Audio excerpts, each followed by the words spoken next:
ಹೊಳೆನರಸೀಪುರ ಪಟ್ಟಣದ ದೇವಾಂಗ ಬಡಾವಣೆಯ ಶ್ರೀ ರಾಮಲಿಂಗ ಚೌಡೇಶ್ವರಿ, ಶ್ರೀ ರಾಮಲಿಂಗೇಶ್ವರ ಹಾಗೂ ಗಣಪತಿ ದೇವರ ನೂತನ ವಿಗ್ರಹ ದೇವಾಲಯ ಸಂಪ್ರೋಕ್ಷಣ ಶಿಖರ ಕಳಶ ಪ್ರತಿಷ್ಠಾಪನಾ ಕುಂಭಾಭಿಷೇಕ ಪೂಜಾ ಮಹೋತ್ಸವವು ಶನಿವಾರದಿಂದ ಪ್ರಾರಂಭಗೊಂಡಿದ್ದು, ಸೋಮವಾರ ಮುಂಜಾನೆ ಬ್ರಾಹ್ಮಿ ಮುಹೂರ್ತದಲ್ಲಿ ವಿಶೇಷ ಪೂಜಾ ಮಹೋತ್ಸವ ವೈಭವದಿಂದ ಜರುಗಿತು.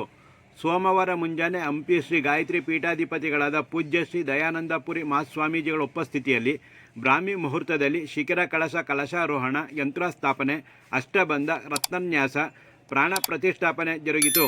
ನಂತರ ಹೇಮಾವತಿ ನದಿ ತೀರದಲ್ಲಿ ಗಂಗಾ ಪೂಜೆ ನೆರವೇರಿಸಲಾಯಿತು.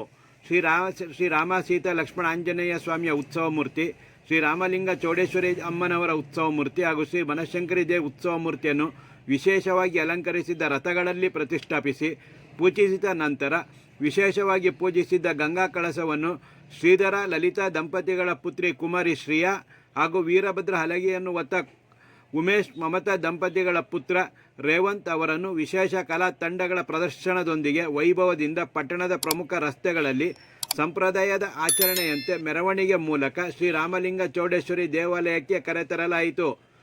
ಉದ್ದೂರು ಗ್ರಾಮದ ಶ್ರೀ ವೀರಭದ್ರೇಶ್ವರ ನೃತ್ಯಕಲಾ ತಂಡದ ವೀರಗಾಸೆ ಕುಣಿತ ನೆರವೇರಿಸಿದ ರವಿ ಹಾಗೂ ಯೋಗೇಶ್ ಅವರ ವೀರಗಾಸೆ ನೃತ್ಯ ಹಾಗೂ ವಿವಿಧ ಕಲಾ ತಂಡಗಳ ಕಲಾ ಪ್ರದರ್ಶನ ಕಣ್ಮನ ಸೆಳೆಯಿತು.